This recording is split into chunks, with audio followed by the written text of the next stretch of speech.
आज के homeopathic video में आप सभी का स्वागत है। आशा है आप सभी स्वस्थ और प्रसन्न होंगे।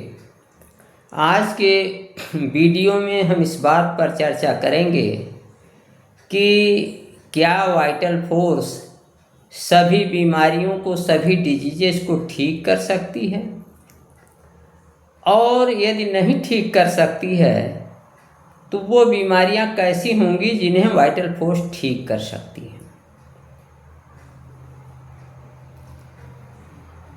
इसी बात की आज हम विवेचना कर रहे हैं। तो यहाँ सबसे महत्वपूर्ण बात यह है कि बीमारियां दो तरह की हैं।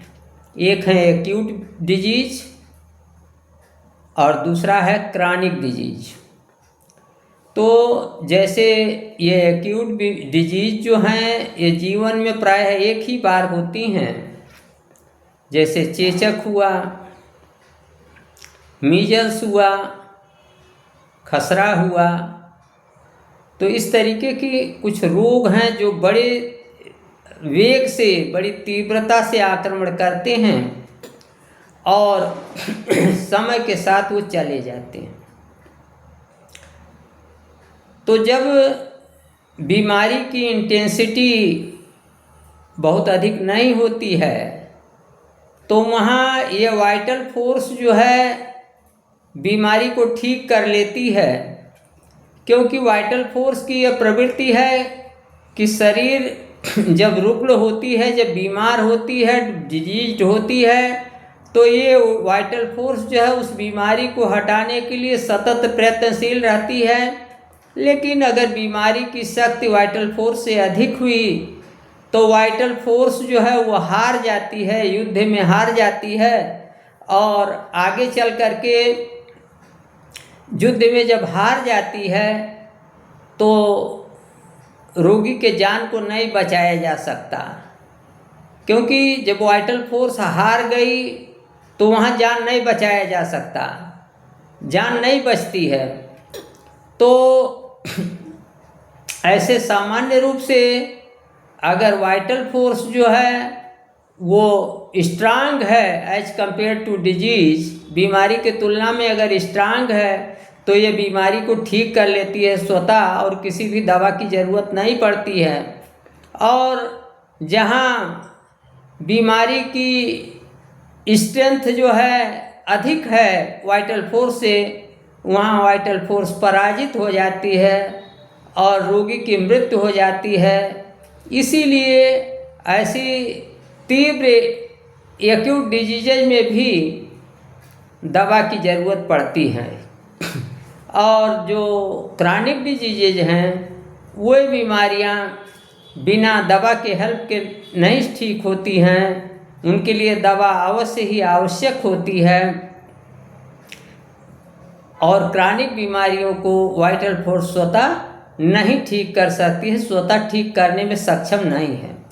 प्रश्न उठता है, ऐसी एक्यूट डिजीज जिसकी स्ट्रेंथ जो है वो वाइटल फोर्स से कम है, उसे वाइटल फोर्स ठीक तो कर लेती है, लेकिन एक बहुत बड़े वाइटल फोर्स, बहुत बड़ी एनर्जी का बलिदान करना पड़ता है।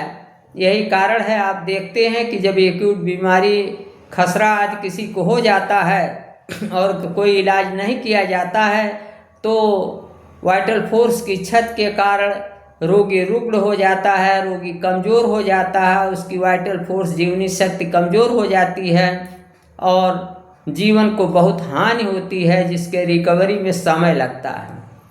और यदि यहाँ पर दवा का सहारा ले लिया जाए, विशेष रूप से होम्योपैथिक दवाओं का, तो वाइटल फोर्स की क्षति कम होती है और रोगी को उतना नुकसान नहीं होता है। तो इस तरीके से वाइटल फोर्स ऐसे ही एक्यूट बीमारियों को ठीक कर सकती है जिनकी स्ट्रेंथ, जिनकी शक्ति वाइटल फोर्स से कम होती है।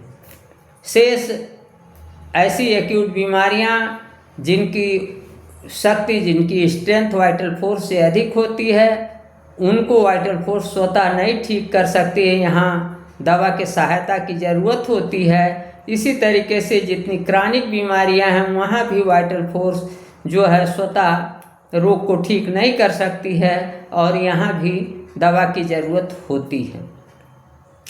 अब आगे का विषय यह है कि जब दवा का ज़रूरत होती है तो वाइटल फोर्स का क्या रोल होता है, क्या सहयोग होता है दवा के साथ, दवा उसको कैसे सहयोग करती है, कैसे ठीक करती है। इस महत्वपूर्ण विषय पर हम अगले वीडियो में चर्चा करेंगे। आगे के जो वीडियो होंगे होम्योपैथी से संबंधित उसमें हम चर्चा करेंगे। यदि आप होम्योपैथिक प्रेमी हैं और आपने अभी तक हमारा यूट्यूब चैनल डॉक्टर प्रेम सब्सक्राइब नहीं किया है तो आज ही और अभी सब्सक्राइब करें, वीडियो को अधिक से अधिक लाइक और शेयर करें। होम्योपैथी के प्रति अपना प्यार और विश्वास बनाए रखें। आज के वीडियो में इतना ही, अगले वीडियो में फिर मिलूंगा। नमस्कार, मैं डॉक्टर प्रेम नारायण।